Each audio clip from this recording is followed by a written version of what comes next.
come outside today because the sun is trying to come out after a day of rain, which is fabulous.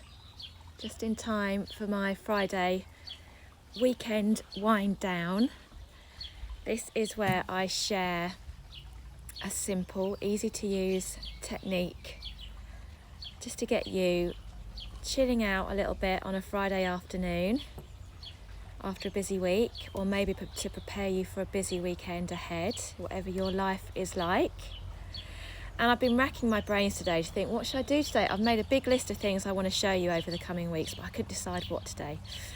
And then I thought about a couple of really simple, hi Leslie, a couple of really simple stress reduction techniques that anyone can use anytime.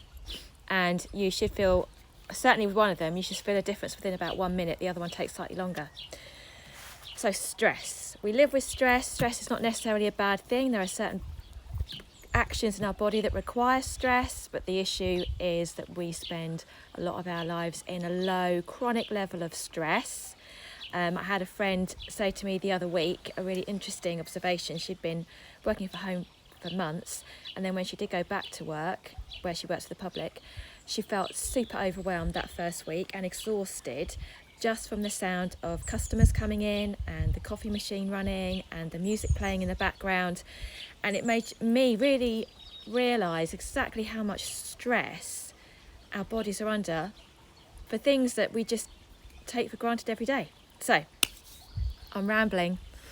I appreciate that, I'm rambling. So anyway, how to deal with stress. There's so many different ways of doing it, but the two I'm going to show you today involve your hands. So the first one is one for dealing with like a sudden high stress situation. And what you might notice is, have you ever done it yourself? Have you ever noticed anybody else do it, but something will happen, it all gets a bit too much, and they might put their hand to their head. That's quite like a panicky, oh my God, I just can't take any more.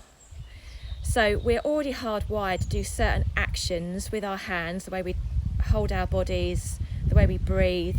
And this comes from, many years of ancestors and evolution. So this hand to the forehead action is for a very good reason.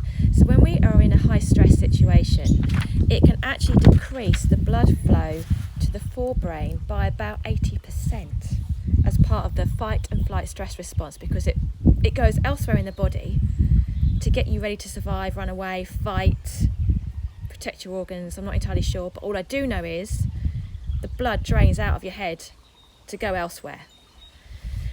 So if you're feeling like it's all getting a bit too much, and also that's why we can't think straight in a high stress situation, because we literally just can't compute because we haven't got enough blood going on. So you get your hand, either one, and just rest your hand on your forehead. The reason for doing this is that we have something called the meridian system in our body, which is a very intricate and vast network of energy pathways. They're like little electrical pathways that run up and down our body, and there are some in your hand. So by putting your hand on your head, it's actually quite a comforting feeling, quite nice. It's actually sending a signal to start to bring that blood supply back up. And it's making a direct interruption with the fight and flight stress response just by resting your hand on your head. Now this one's good if you can do it for a few minutes, which might seem like a long time, but you know what, if you're in a really bad situation, if resting your hand on your head is going to make a difference, then go for it. So that's the first one for you, resting your hand on your head in a sudden high stress situation, bringing that blood flow back to the head, interrupting the fight and flight stress response. And the other one I wanted to show you, again with your hands, is if you're feeling a bit stressed or getting a bit much. Get both of your hands and just rest the fingers in the middle of your forehead and put your thumb on your temple points and just rest them there for a minute. But what I also want you to do with this one is actually, instead of trying to ignore that stress, is really think about that stress situation. Really tune into it. And just rest these fingers on your forehead and your temple. Don't press hard, because your tendency, if you're tense, is to squeeze. But you don't need to do that. Just rest your hands gently. Again, there's electrical impulses in your hands and your fingers.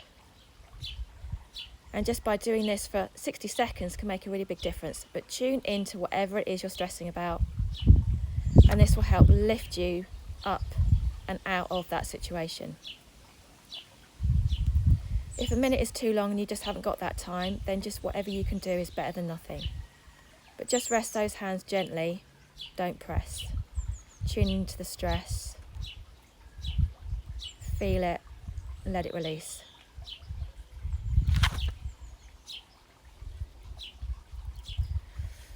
So, I did have a couple more written down, but I think I'll save them for another time. So that's my quick two techniques for relieving stress in the moment.